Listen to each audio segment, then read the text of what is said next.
Portal SMS, Segurança, Meio Ambiente e Saúde. Meu nome é Sérgio Bige, sou técnico de segurança do trabalho, blogger e youtuber. Nós criamos a série Normas Regulamentadoras, que é uma série de vídeos baseados somente nas normas regulamentadoras, que a gente vai estar apresentando de forma individualizada, ou seja, norma por norma. Primeiramente, a gente está apresentando a NR1 de forma, cronológica. A gente vai estar apresentando a NR1, 2, 3, 4 e assim sucessivamente. Se a gente tiver, claro, que uma boa receptividade em relação a esses vídeos e que tenha agradado realmente o público, a gente vai estar fazendo as divulgações das demais o mais rápido possível.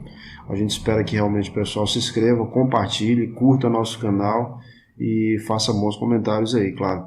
Se tiver alguma coisa que a gente possa ter falado de forma equivocada, errada, faz um comentário aí, de forma que a gente possa realmente corrigir, mas também não sejam meio agressivos em relação a comentários, porque a gente vê em muitos canais aí pessoas muito agressivas, e isso não é legal, nem para quem está falando, nem para quem está recebendo, né?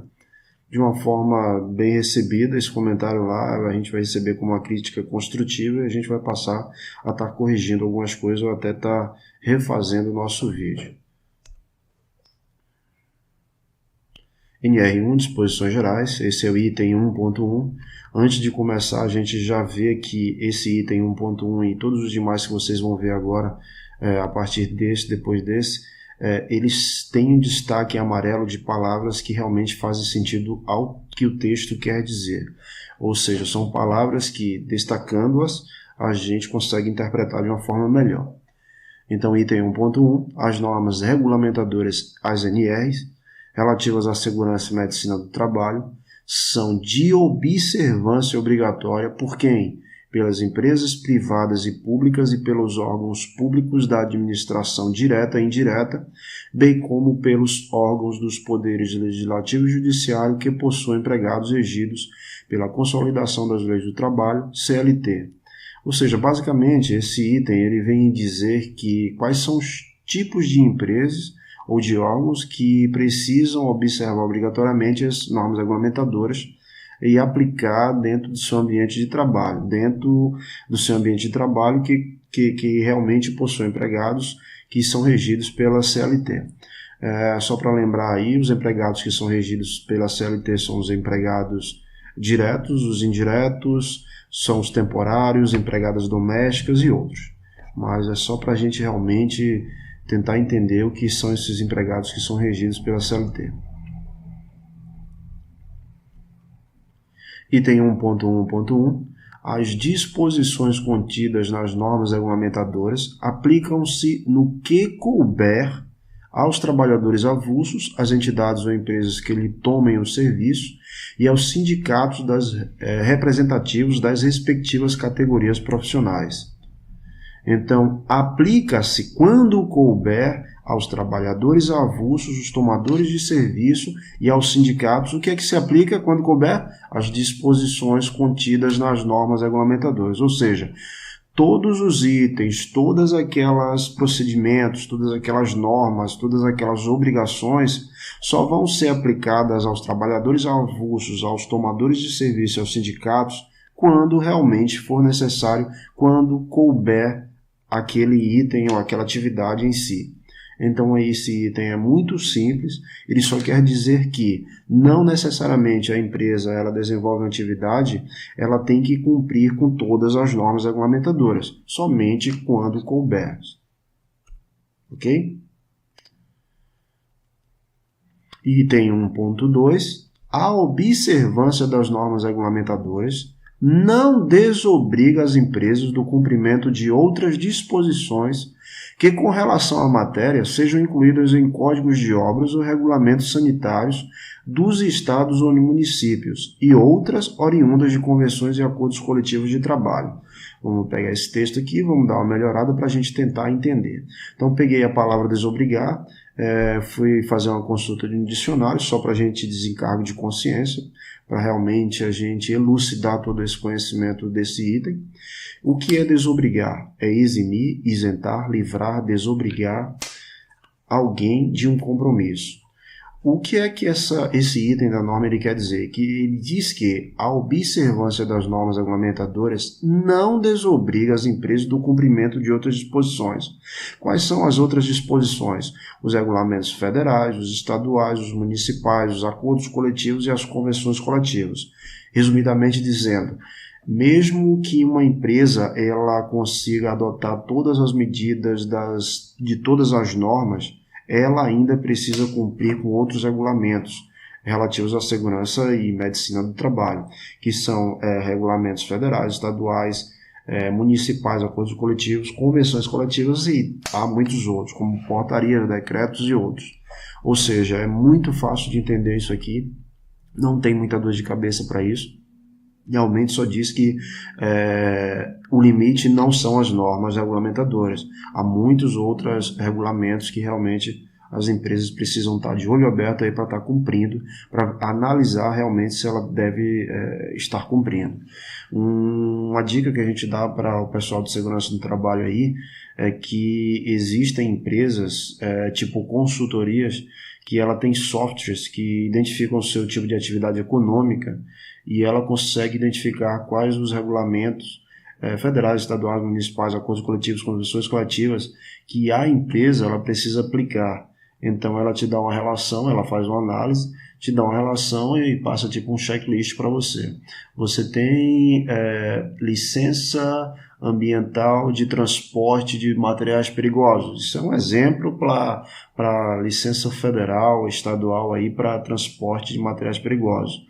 Então ela faz essa análise e ela diz que você tem que ter um determinado tipo de licença. Então eu, por exemplo, eu trabalho numa empresa, que eu não vou citar o nome aqui, porque para não ficar realmente uma exposição desnecessária, mas que ela tem um contrato com a empresa dessa. E eu acho muito importante, eu aprendi muita coisa com isso, porque a gente passa a conhecer realmente outros requisitos que a gente realmente não vê no nosso cotidiano comum de trabalho, mas que a gente vê realmente quando tem um trabalho sério como esse. Item 1.3, basicamente esse item é relativo às atribuições da SSST, então não há o que se comentar aqui, há somente o que apresentar e explanar para vocês. A Secretaria de Segurança e Saúde do Trabalho, SSST, é o órgão de âmbito nacional competente para coordenar, orientar, controlar e supervisionar as atividades relacionadas com a segurança e medicina do trabalho, inclusive a campanha nacional de acidentes do trabalho CAMPAT, o Programa de Alimentação do Trabalhador PAT e ainda a fiscalização do cumprimento dos preceitos legais e regulamentares sobre segurança e medicina do trabalho em todo o território nacional. Como é que a gente colocou isso aqui para explicar para vocês? Eu criei um diagramazinho chamado mapa mental. Eu gosto muito de trabalhar com esse tipo de formato, que é um meio, é um modo de a gente aprender e até decorar alguns textos e algumas explicações. Isso aqui pode ser usado de inúmeras formas, tem muitos softwares aí na internet que você pode baixar gratuitamente para você fazer mapa mental de qualquer coisa que você quiser. Então vamos lá, a gente criou um mapa mental para as atribuições da SSST relacionadas a atividades de segurança e medicina do trabalho. Ela tem a competência de coordenar, orientar, controlar, supervisionar e acompanhar a CAMPAT e o PAT. Então, aqui embaixo tem outras atribuições que a gente vai ver no item posterior. Eu coloquei todas as atribuições que existem, que são definidas para a SST no âmbito da NR1. Então, tudo que for atribuição definida para a SST está dentro desse diagramazinho aqui que a gente vai estar usando nos próximos slides. Não há muito o que comentar desse item, porque é um item somente de apresentação de atribuições de um determinado órgão. Então, vamos para o item 1.3.1. Compete ainda, ou seja, aquelas atribuições que constavam no item anterior, ainda consta mais uma atribuição para a Secretaria de Segurança e Saúde no Trabalho, SSST. Conhecer em última instância dos recursos voluntários ou de ofício das decisões proferidas pelos delegados regionais do trabalho em matéria de segurança e saúde no trabalho. Então, vamos lá voltar com aquelas com aquele diagramazinho, e a gente vê que conhecer... Bom, por que eu coloquei SRTE? O órgão regional do trabalho, que antigamente a gente chamava de DRT, né? Delegacia Regional do Trabalho, que com o novo governo, agora com esse novo governo que entrou, passou a se chamar SRTE, Superintendência Regional do Trabalho e Emprego. Então aí segue um modal realmente do governo que está em exercício. Isso não é muito importante, somente para conhecimento. É só importante dizer que é o órgão regional do MTA e pronto. Então, a SST ela precisa conhecer os recursos voluntários, os recursos de ofício e as decisões proferidas pelos delegados no âmbito da SRTE. Então, a SST precisa realmente conhecer todos esses itens aqui relativo ao órgão regional do MTE na sua região. Então, não há muito o que comentar, porque realmente é um item ainda de atribuição da SSST. Aqui ainda continua com atribuições, só que agora para a Delegacia Regional do Trabalho, ou DRT, ou órgão regional do trabalho. A Delegacia Regional do Trabalho, DRT, nos limites de sua jurisdição, é o órgão regional competente para executar as atividades relacionadas com a segurança e medicina do trabalho, inclusive a Campanha Nacional de Prevenção de Acidentes do Trabalho, CAMPAT, o Programa de Alimentação do Trabalhador, PAT, e ainda a fiscalização do cumprimento dos preceitos legais e regulamentares sobre segurança e medicina do trabalho. Também para a DRT, eu criei esse mapa mental aqui, para que possa-se aprender bem mais fácil. Quem quiser esses diagramazinhos aí, eu posso estar colocando à disposição para o pessoal baixar lá no meu blog. Eu posso passar o endereço. O endereço, na verdade, já existe aí nos comentários do nosso vídeo. E posso estar colocando esses diagramas, esses mapas mentais aí para quem quiser estar baixando e estar estudando para concurso, porque isso aqui é item que está caindo aí em alguns concursos do país, para quem quiser estar se preparando. Então, a DRT, Delegacia Regional do Trabalho, relativa às atividades relacionadas com segurança e medicina do trabalho, ela tem a competência para executar, acompanhar também as atividades relacionadas à CAMPAT, o PAT e a fiscalização realmente dos preceitos legais e regulamentares sobre segurança e medicina do trabalho nos limites de sua jurisdição. Então, eu finalizo esse item aqui, mas também acrescento nos limites de sua jurisdição. Ou seja, qual é o limite da jurisdição? É a regional da delegacia. A delegacia daquela regional, nos limites da jurisdição dela, ela tem a competência para cumprir. Mas também no limite de sua jurisdição, ele também quer dizer que ela tem um limite de pré-julgamento de um determinado item, que cabe a determinados níveis hierárquicos mais altos, está decidindo em última instância, em primeira, segunda, terceira, quarta e até última instância aí, das decisões mais trabalhistas mais sérias, mais graves.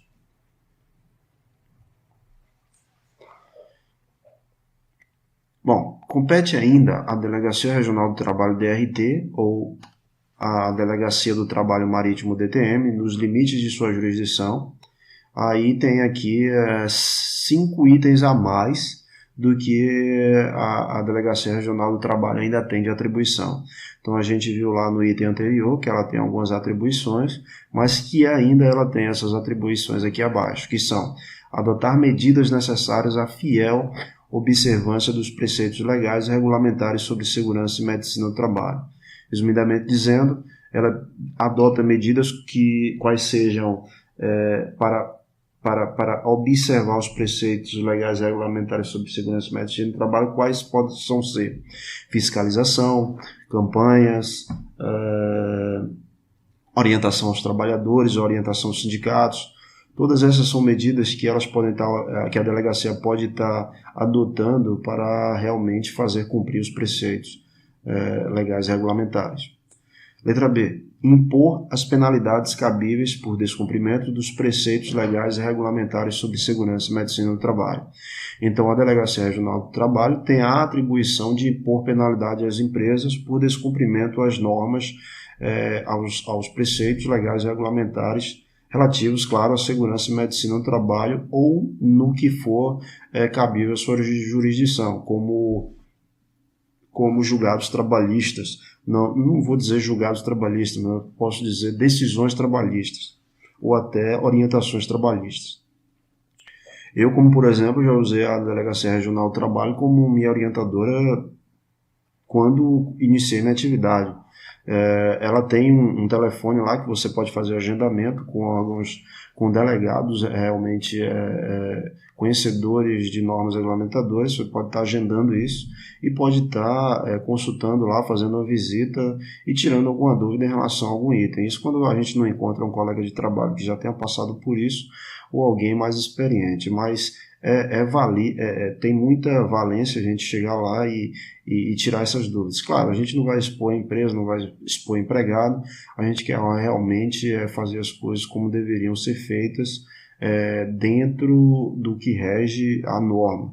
Na verdade, por uma interpretação mal feita ou porque a gente não entendeu muito bem o texto, a gente vai lá e procura eles para tirar essa dúvida. Então, fica a dica aí pro pessoal. Bom, letra C, embargar obra, interditar estabelecimento, setor de serviço, canteiro de obra, frente de trabalho, locais de trabalho, máquinas e equipamentos. Então, outra atribuição da DRT ainda é embargar obra, interditar estabelecimento, setor de serviço, canteiro de obra, frente de trabalho, quais sejam os tipos ou quaisquer situações que não estejam em cumprimento, não estejam em adequada situação de segurança para seus empregados. Outra atribuição da DRT ainda é notificar as empresas estipulando prazo. Então, a Delegacia Regional do Trabalho ela faz a visita lá no local de trabalho, ela identifica alguns desvios e ela notifica as empresas estipulando prazos, sejam quais for, para que sejam apresentadas as evidências ou sejam corrigidas as situações. Outro item ainda da Delegacia Regional do Trabalho, com relação à sua atribuição, é atender requisições judiciais para a realização de perícias sobre segurança e medicina do trabalho nas localidades onde não houver médico do trabalho ou engenheiro de segurança do trabalho registrados no Ministério do Trabalho brasileiro, ou Ministério do Trabalho e Emprego. Então, a Delegacia Regional do Trabalho também imputa o ato de atender requisições judiciais, seja eles do Ministério Público, sejam eles de repartições públicas, sejam eles de quaisquer outros órgãos. Então, ela também tem esse poder, porque ela tem profissionais treinados e de muito conhecimento para que possam realmente atender os requisitos, as solicitações judiciais. Então, só apresentando todas as atribuições que a gente colocou lá atrás e ressaltando, realmente reapresentando esse mapa mental aí das atribuições da DRT com relação às atividades de segurança e medicina do trabalho, compete executar, CAMPAT, PAT, fiscalizar, quanto a DRT ou DTM. Aí eu vou passar para vocês só alguns verbos aqui: adotar, impor, embargar obra, notificar e atender requisições. Basicamente, são as atribuições que são delegadas à Delegacia Regional do Trabalho. Item 1.5.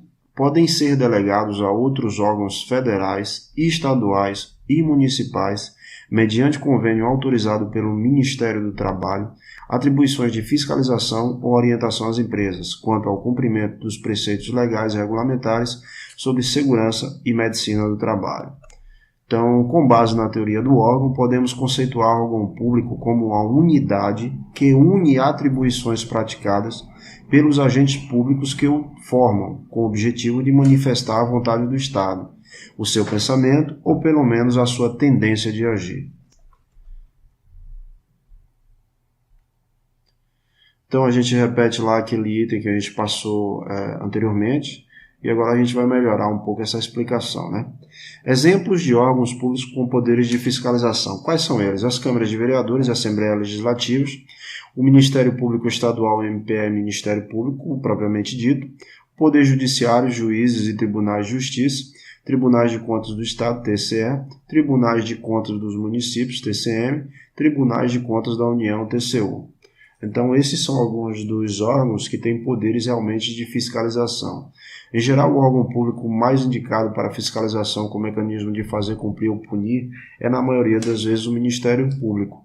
Mas comum também, eu tenho visto muitos tribunais de justiça do trabalho na região tá indicando profissionais, tá cadastrando profissionais também no seu corpo para que possam realizar esses trabalhos junto à justiça, claro, aprovado pelo Ministério do Trabalho, tá fazendo essas atividades de fiscalização e orientação das empresas.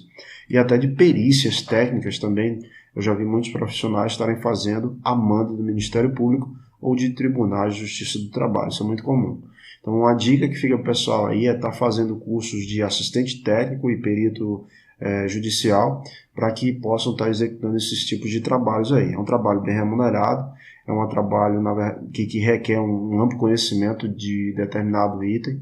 O juiz realmente vai escolher o profissional pela quantidade de experiência e pela quantidade de curso que ele tem para estar fazendo esse trabalho de fiscalização ou de perícia judicial às empresas. Então, tem cursos na internet e à distância também, que são de boa qualidade, que o pessoal pode estar procurando e estar fazendo isso. E o pessoal também pode estar procurando na sua região se inscrever para estar fazendo esse tipo de trabalho também, que é freelancer, né? Então, fica a dica. Item 1.6. Para fins de aplicação das normas regulamentadoras, considera-se empregador.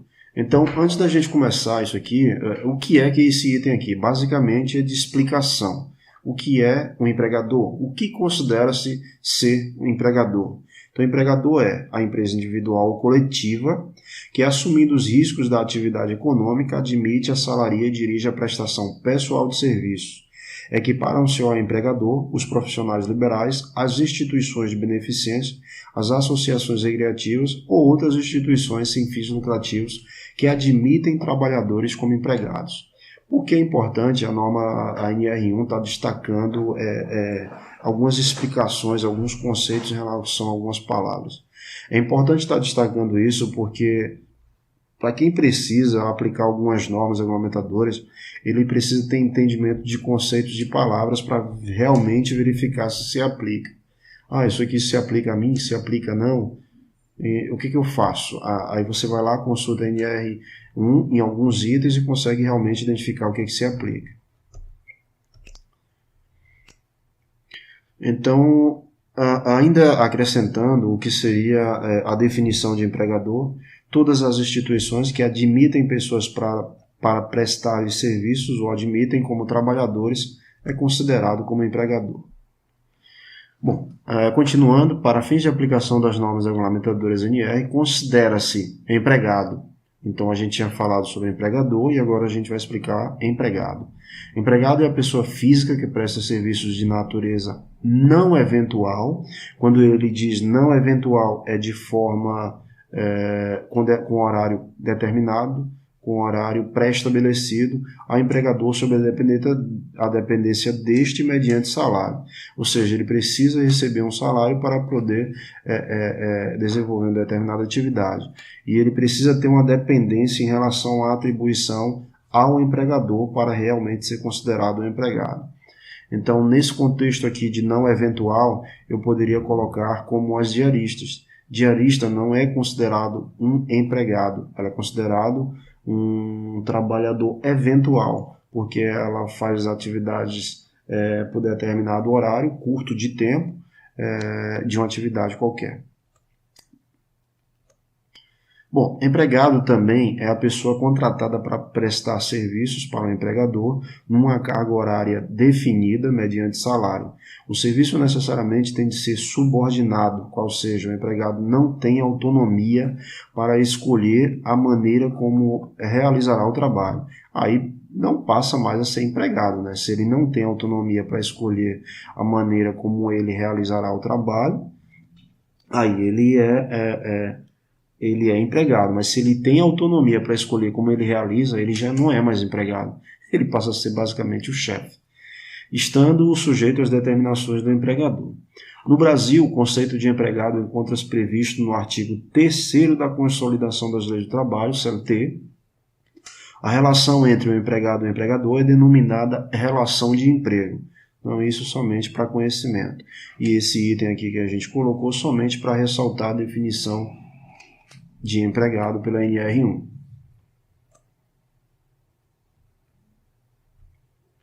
Para fins de aplicação das normas regulamentadoras, considera-se empresa. Então, a gente falou empregador, empregado e agora empresa. Empresa é o estabelecimento ou conjunto de estabelecimentos, canteiros de obra, frente de trabalho, locais de trabalho e outras, constituindo a organização de que se utiliza o empregador para atingir seus objetivos. Quem continuar acompanhando os vídeos com a gente vai ver que na NR5, a gente vai ver que a palavra empresa, ela está dentro de um item lá que eu preciso realmente conhecer a definição para ver se eu realmente preciso aplicar um determinado item da NR5, que eu não vou citar agora. Realmente eu só estou comentando isso aqui, que é importante a gente saber que itens que constam na NR1 são importantes para que a gente possa identificar, a gente possa entender, para que a gente possa, mais lá na frente, em outras normas, fazer aplicar alguns determinados itens. E você vai ver que esse item aqui eu vou estar puxando mais lá para frente, tá?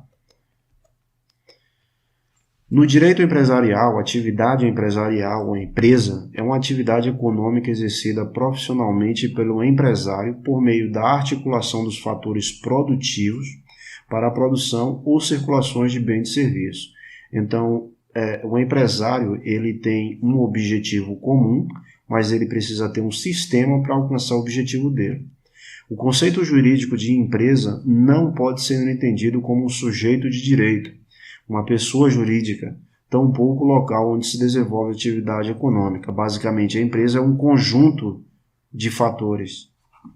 Empresa é uma instituição jurídica despersonalizada, caracterizada pela atividade econômica organizada ou unitariamente estruturada, destinada à produção ou circulação de bens ou de serviços para o mercado ou à intermediação deles no circuito econômico, pondo em funcionamento o estabelecimento a que se vincula por meio do empresário individual ou societário, entre ente personalizado que a representa no mundo negocial.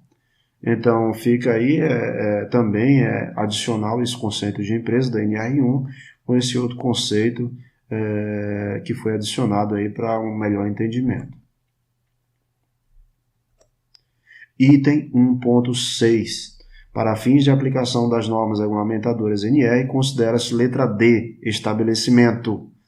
Estabelecimento, cada uma das unidades da empresa funcionando em lugares diferentes, tais como fábrica, refinaria, usina, escritório, loja, oficina, depósito, laboratório. Outro item aí que é muito utilizado para a interpretação e aplicação de outros itens de outras normas. Fiquem ligados, a gente vai estar comentando sobre isso mais lá na frente. Para a exploração da atividade econômica, há necessidade do empresário organizar os fatores de produção, aplicando capital num conjunto mínimo de bens materiais e imateriais. Então, uma empresa, para que realmente ela funcione, ela precisa ter estabelecimentos, ou não necessariamente possa ter estabelecimentos, ela pode ter um único estabelecimento onde funcionam todos os setores da empresa, mas ela também pode ser uma empresa que tenha vários tipos de estabelecimentos, funcionando em lugares diferentes, tais como fábrica, uma refinaria, uma usina ou escritório. A este conjunto de bens organizado que dá suporte à atividade econômica dá-se o nome de estabelecimento empresarial, elemento indissociável da sociedade empresarial. Quando ele diz indissociável, é que ele diz que faz parte da sociedade empresarial, fim. O Código Civil é expresso neste sentido, dispondo que considera-se estabelecimento todo o complexo de bens organizado para exercício da empresa, por empresário ou por sociedade empresária. Saliente-se que a organização do conjunto de bens é um requisito para a caracterização do estabelecimento. Então isso é importante e a gente vai estar vendo aí à medida que for estar apresentando próximos vídeos, a estar utilizando esse conceito aí de estabelecimento.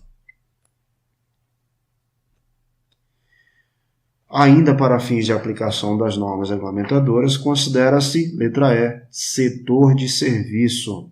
Então, setor de serviço que é a menor unidade administrativa ou operacional compreendida no mesmo estabelecimento. Então, uma determinada empresa tem vários estabelecimentos, uma empresa, vários estabelecimentos e dentro de estabelecimentos, setores de serviço. Então, setor econômico, cada uma das unidades subdivisões utilizadas para fins de análise e classificação do sistema econômico. Então, eu tenho uma administração geral, eu tenho uma logística, marketing, finanças, recursos humanos, pesquisa e desenvolvimento, transporte, pesquisas, pagamentos, contratação e novos produtos. Aqui eu posso ter todos esses segmentos dentro de um estabelecimento, mas cada um representado como um setor. Para fins de aplicação das normas regulamentadoras, considera-se canteiro de obra, letra F. O que é um canteiro de obra? É a área do trabalho fixa e temporária, onde se desenvolvem operações de apoio à execução, à construção, demolição, reparo de uma obra. Então, quando a gente fala em canteiro de obra, quer dizer o quê? Que é uma área construída porque ela precisa ser fixa, porque ela tem um determinado tempo para que sejam executadas as atividades. Então, o canteiro de obra tem que ser fixo, mas também ele é temporário. Então, onde se desenvolve operações de apoio à execução, à construção, demolição, reparo de uma obra. Conjunto de áreas, ainda o que é canteiro de obra? Conjunto de áreas destinadas à execução e apoio dos trabalhos da indústria da construção, divididos em áreas operacionais e áreas de vivência. A grande diferença está na palavra fixa. Por que fixa? Porque são construídos setores como almoxarifado, banheiros, ferramentarias, mas de forma temporária. Se fosse definitivo, seria considerado estabelecimento.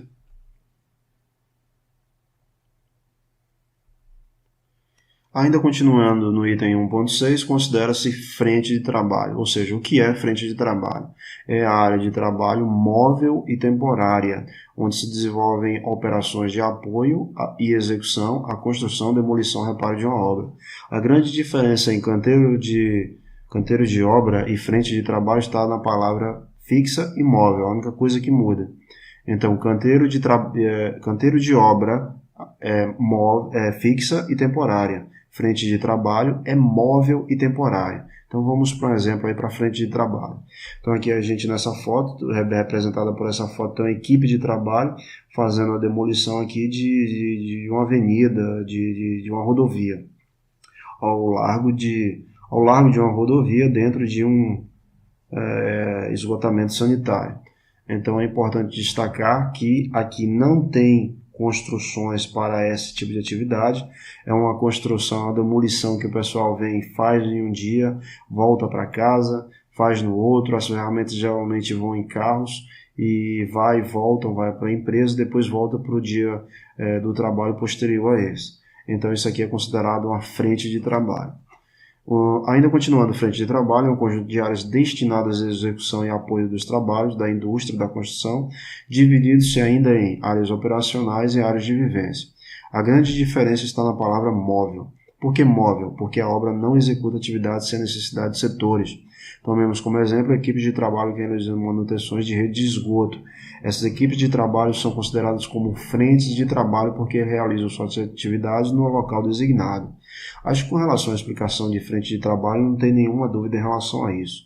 É um conceito bem fácil de entender quando a gente faz a distinção de móvel, de fixa e móvel para cada uma das duas, seja canteiro de obra ou frente de trabalho. Então, qualquer dúvida, coloca nos comentários aí ou acrescenta com algum comentário que possa estar ajudando também o canal.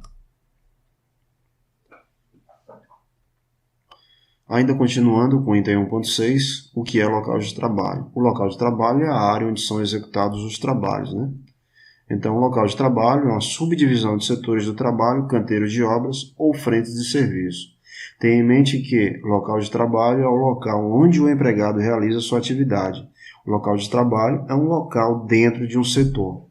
Exemplo, no setor de trabalho de manutenção, o soldador realiza soldas no seu local de trabalho. O empregado executa atividades de contratação do setor de recursos humanos. Ou seja, dentro de uma subdivisão de um setor, a gente tem um local de trabalho específico. Eu passei por uma determinada situação de uma visita de um perito judicial fazendo um trabalho de um julgado trabalhista, e ele queria saber o local exato onde um determinado empregado executava sua atividade.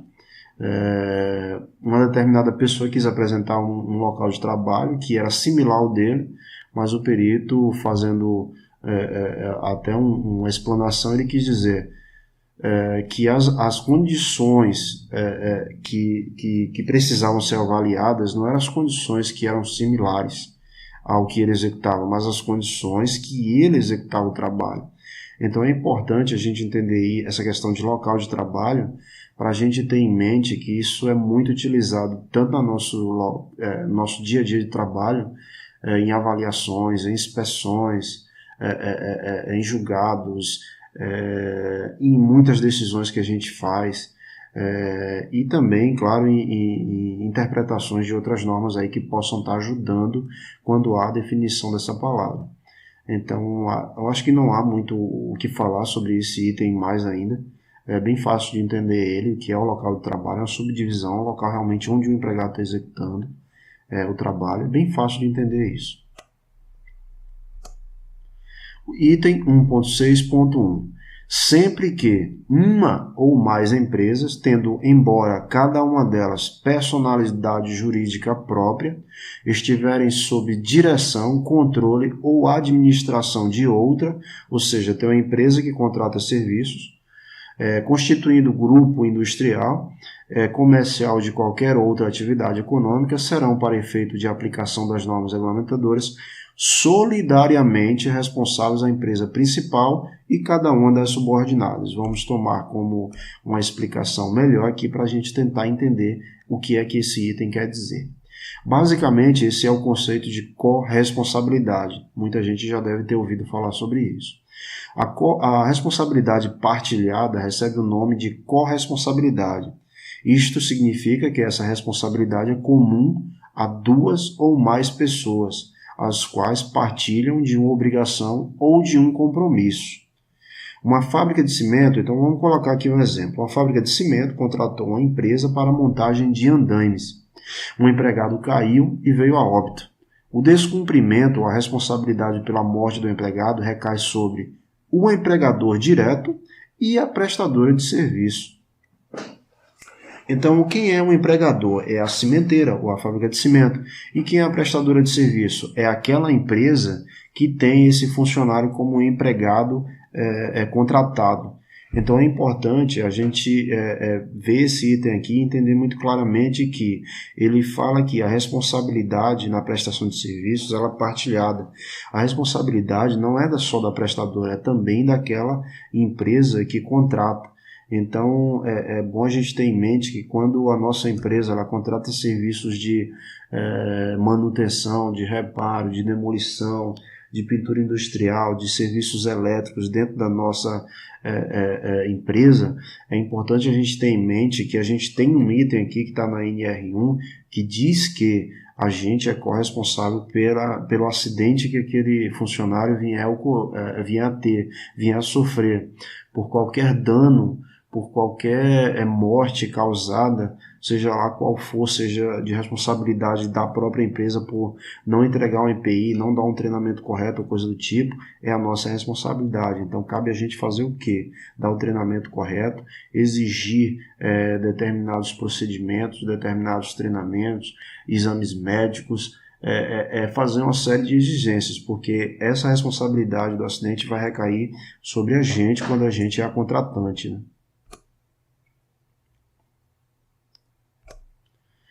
Item 1.6.2. Para efeito de aplicação das normas regulamentadoras NR, a obra de engenharia, compreendendo ou não canteiro de obra ou frente de trabalho, será considerada como um estabelecimento, a menos que se disponha de forma diferente em NR específico. Então vamos lá para o item da NR 5. Lá tem um item específico que diz que a CIPA deve ser feita por estabelecimento. Então é importante a gente ter esse item aqui interpretado, bem entendido, para que a gente possa aplicar itens mais lá na frente. Então a gente vai estudar esse item na NR5 e a gente vai ver que a gente vai usar essa interpretação aqui para poder fazer a aplicação. Canteiro de obra, igual a estabelecimento, quando for uma obra de engenharia. Frente de trabalho, igual a estabelecimento, quando for uma obra de engenharia. Exceção quando estiver disposto em uma NR específica, uma classificação diferente. Então, se tiver uma classificação diferente, uma NR específica em relação ao que é estabelecimento, aí vale essa da específica. Caso contrário, a gente vai usar essa interpretação aqui para estar aplicando outras normas. Item 1.8. Responsabilidades quanto ao empregador. Então, cabe ao empregador fazer o quê? Quais as atribuições? Eu não coloquei os itens de forma digitada aqui numa caixa de texto. Resumidamente, voltando ao que eu gosto de sempre estar usando, eu usei também um mapa mental para colocar quais são as obrigações, as responsabilidades, as atribuições do empregador. Então, NR1 cabe ao empregador o quê? Cumprir e fazer cumprir as disposições legais e regulamentares sobre segurança e medicina do trabalho. O que é isso? Ele tem que cumprir, quando é dever dele, as disposições legais e regulamentares, como, por exemplo, eu tenho que destinar a meus empregados EPIs gratuitamente, os mais adequados para a proteção dos riscos ambientais e riscos de trabalho. Então, é meu dever fazer isso. Mas eu também tenho que fazer cumprir quando a responsabilidade não é minha, quando eu falo em empresa. Quando fazer cumprir como? Eu dou o funcionário, eu estou cumprindo. Eu dou o EPI ao funcionário, eu estou cumprindo. Mas eu tenho que fazer cumprir. Como é que eu faço cumprir? Obrigando ele a usar, dando treinamento e até aplicando medidas disciplinares quando ele descumpre uma disposição legal. Então, bem entendido isso aí. Outra atribuição do empregador é o quê? Elaborar ordens de serviço sobre segurança e saúde no trabalho, dando ciência aos empregados por comunicados, cartazes ou meios eletrônicos. Então, é uma atribuição também do empregador criar procedimentos de acordo com a atividade dele, que ele vai exercer, procedimentos esses que caracterizam o tipo de atividade que ele vai fazer, medidas de segurança, proibições, o que fazer em caso de acidente, também é itens que devem estar dentro da ordem de serviço, para que ele tome conhecimento realmente do que ele precisa fazer e de forma segura em relação à segurança e medicina do trabalho dentro da empresa. Então também é uma atribuição do empregador em relação a isso. Esse item teve uma alteração recente aí que o empregador ele pode dar ciência às ordens de serviço por meio de comunicados, cartazes ou meios eletrônicos. Os comunicados que ele se refere são documentos que você pode estar colocando isso aí, comunicando ao empregado e fazendo com que ele assine, porque isso aí também ele já tem uma contraprova, é importantíssimo. Mas outros tipos de ordens de serviço que podem estar colocado no seu local de trabalho são cartazes informativos ou meios eletrônicos. Tem empresas que trabalham hoje com treinamentos eletrônicos, ordem de serviço eletrônico que cada um pode ter acesso, que é o caso da minha empresa. Minha empresa trabalha com toda a gestão de segurança do trabalho de forma eletrônica, tanto treinamentos basicamente da nossa empresa é de forma EAD. Cada empregado tem lá uma grade de treinamentos, ele acessa aquela grade de treinamentos que é imputada para ele de acordo com a atividade, o local que ele está inserido e a função que ele exerce. Então, é legal, é muito bom, é muito proveitoso, e isso já é acatado pelo Ministério, pelo órgão regional do Ministério do Trabalho, pelo Ministério do Trabalho também, porque é um mecanismo que realmente funciona, que realmente consegue passar o conhecimento para o empregado, que é efetivo e que é reconhecido. Outra atribuição do empregador é informar aos trabalhadores o quê? O que é que o empregador tem que informar aos trabalhadores? Informar aos trabalhadores os riscos profissionais a que possam originar-se nos locais de trabalho. Então, o empregado ele não tem esse conhecimento, ele precisa receber isso. Quais são os riscos? Os meios para prevenir e limitar tais riscos, ou seja, além dele conhecer os riscos, ele precisa saber o que ele precisa fazer para prevenir ou limitar os riscos no local de trabalho. O empregador também precisa informar aos trabalhadores o quê? Os resultados dos exames médicos, de exames complementares de diagnóstico, aos quais os próprios trabalhadores foram submetidos. Então, é importante também que o empregado, pelo menos aí, uma vez ao ano, possa estar fazendo a apresentação dos relatórios anuais do PCMSO a todos os empregados, para que eles tenham conhecimento de como como anda realmente a prevenção, o sistema, o programa de prevenção da sua empresa dentro do local de trabalho, se ele está sendo efetivo ou não. A empresa também precisa informar os trabalhadores os resultados das avaliações ambientais realizadas no local de trabalho. Essas avaliações ambientais, elas geralmente são feitas anualmente. Claro, isso vai depender de uma série de coisas. Se o local de trabalho teve alguma alteração em processo, em máquina, equipamento, isso aí é um item que a gente vai destacar mais à frente. Mas é importante que os trabalhadores tenham conhecimento dos resultados das avaliações, tipo, naquele ano foi feita uma avaliação de ruído na área X, e foi identificado que na área X tem um nível de ruído de 90 decibéis. Então, os trabalhadores precisam ser informados dessas avaliações ambientais novas, ou que foram revisadas, ou que não, mas precisam todos eles tomar conhecimento. Outra atribuição ainda do empregador é o quê? Permitir que representantes dos trabalhadores acompanhem a fiscalização dos preceitos legais e regulamentares sobre segurança e medicina do trabalho. Quem são os representantes dos trabalhadores? Pode ser um representante sindical, que está inserido dentro da empresa, ou pode ser também um representante da CIPA, seja ele indicado, seja ele eleito. Então, a empresa tem que permitir que eles possam fazer os trabalhos de acompanhamento e fiscalização em relação à segurança e medicina do trabalho dentro da sua empresa. Também cabe ao empregador fazer o quê? Determinar procedimentos que devem ser adotados em caso de acidente ou doenças relacionadas ao trabalho. Então, é importante que o empregador também crie procedimentos que possam ser também procedimentos de emergência, de evacuação, de pânico, de incêndio, procedimentos realmente que possam orientar o empregador no que fazer no caso de um acidente ou de uma doença. A quem devo procurar, o que devo fazer, como me portar, como evacuar a minha área. Na verdade, isso é todo um programa de treinamento de emergência que a empresa tem que ter, mas pelo menos um procedimento claro, objetivo, e que o empregado tenha conhecimento, o empregador ele deve criar.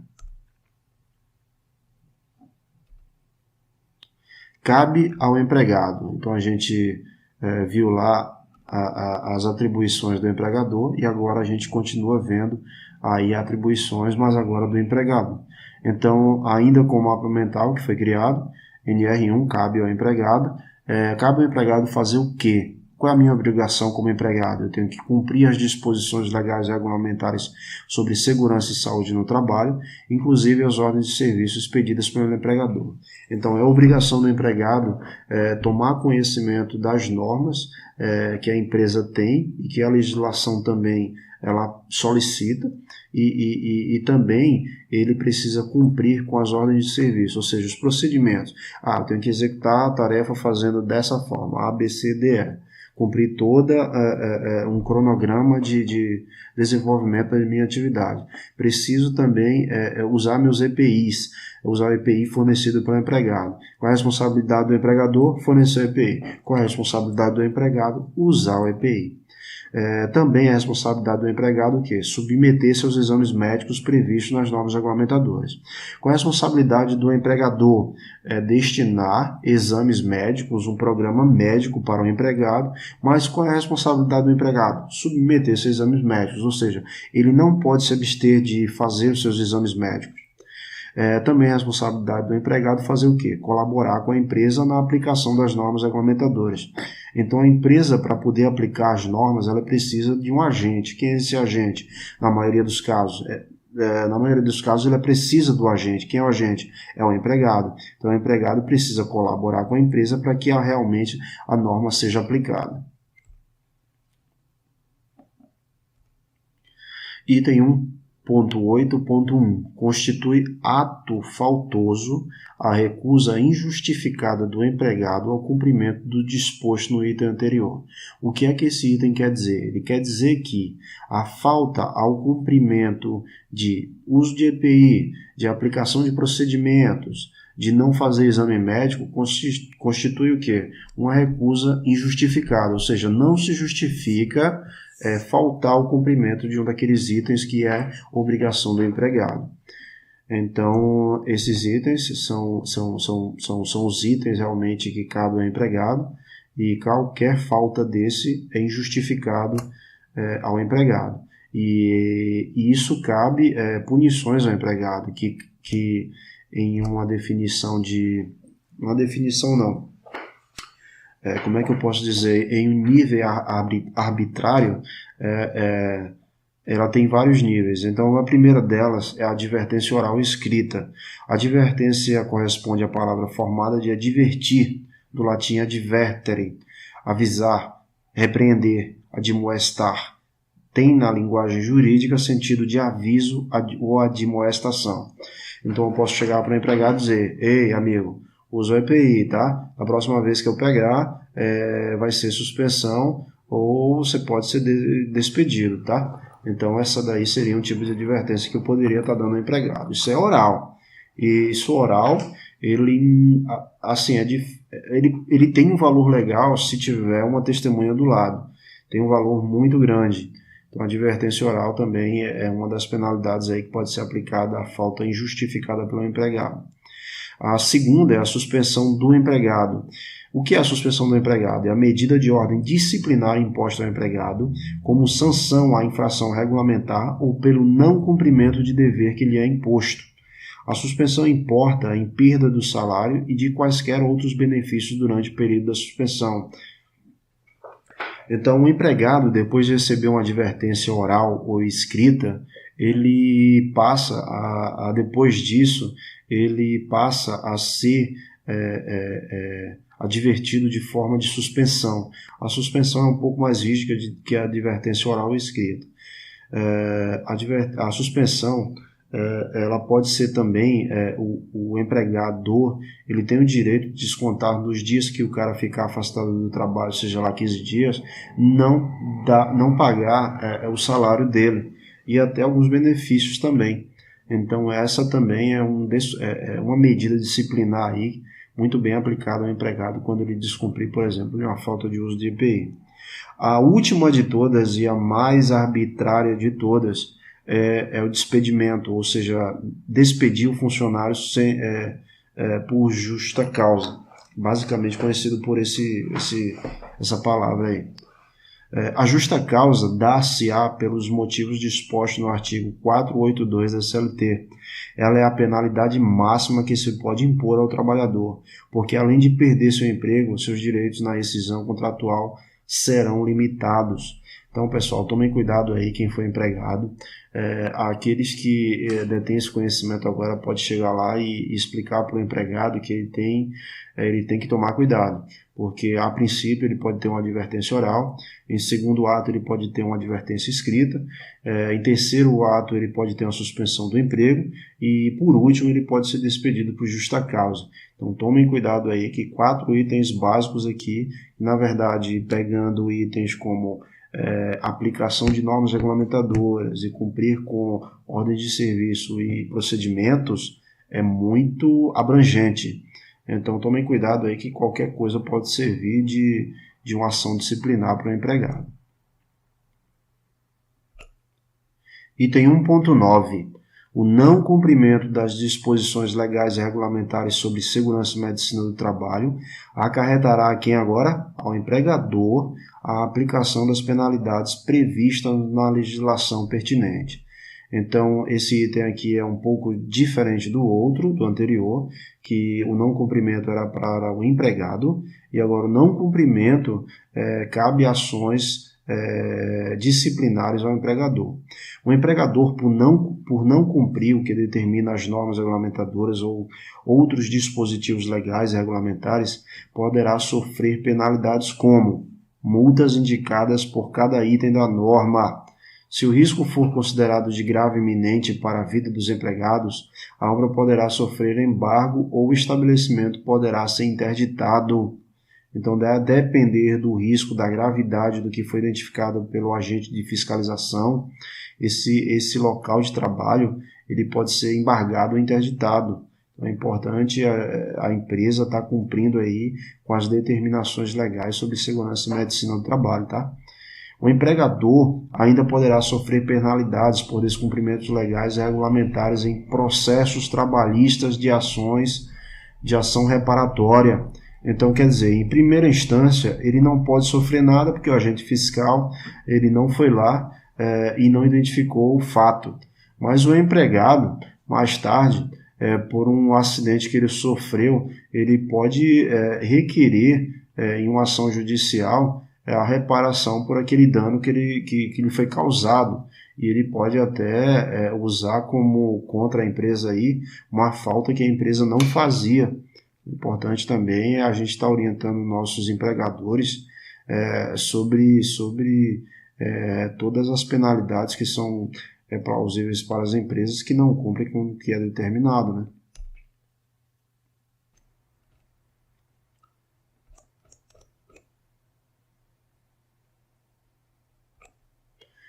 Ponto 10. As dúvidas suscitadas e os casos omissos verificados na execução das normas regulamentadoras, NR, serão decididos pela Secretaria de Segurança e Saúde no Trabalho. Não tem muito o que se explicar aqui, só tenho a dizer que esse é o último item e, além das atribuições da SSST, que é citado no item 1.3, ainda é responsabilidade o esclarecimento de dúvidas de casos omissos na execução das normas regulamentadoras. Então, aqui termina a apresentação da NR1. Como vocês podem ver, não é difícil a interpretação dela. Eu posso ter falado alguma coisa equivocada, errada, mas eu peço a vocês que comentem aí no nosso vídeo, logo abaixo nos comentários. Se gostaram, dê um joinha, dê um ok aí, compartilhem nosso vídeo, se inscrevam no canal para estar recebendo atualizações. A gente vai estar fazendo muitos outros vídeos aí. Eu espero realmente que, pessoal, a gente tenha uma boa receptividade nesses vídeos iniciais, para que a gente possa ter um